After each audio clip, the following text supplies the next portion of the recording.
معاشر الفضلاء، بين يدي الدرس أحب أن أنبه تنبيها يسيرا على أمر رأيت بعض إخواني يفعلونه، ألا وهو الجلوس جلسة الاستراحة بعد الركعة الثانية، بعد الركعة الأولى وبعد الركعة الثالثة.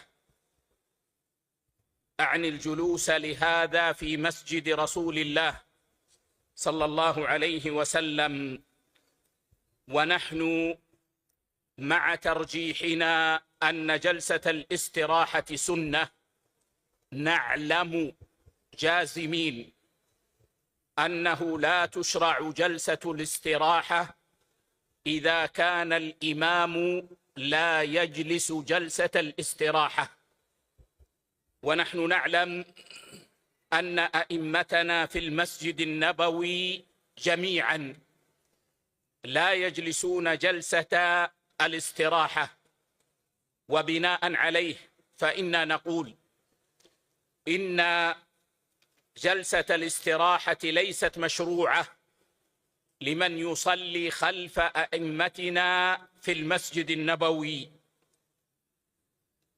لأن المأموم واجب عليه أن يتابع الإمام في الأعمال الظاهرة، فإنما جعل الإمام ليؤتم به، والواجب على المأموم إذا علم أن إمامه قام أن يقوم، ولا يجوز له أن يجلس وقد قام إمامه. فأنبه إخواني إلى هذه القضية. بينت مرارا أن جلسة الاستراحة عند من يقولون إنها سنة، وأنا أرجح هذا، إنما تشرع إذا كان الإنسان يصلي وحده أو كان يصلي إماما ولم يخشى الفتنة، أو كان يصلي خلف إمام يجلس للاستراحة.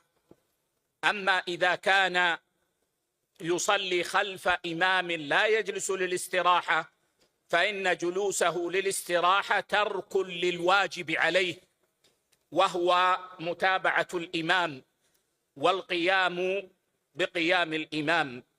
أسأل الله أن يفقهنا في دينه، وأن يجعلنا نعمل بسنة رسول الله صلى الله عليه وسلم على ما ورد عن رسول الله صلى الله عليه وسلم.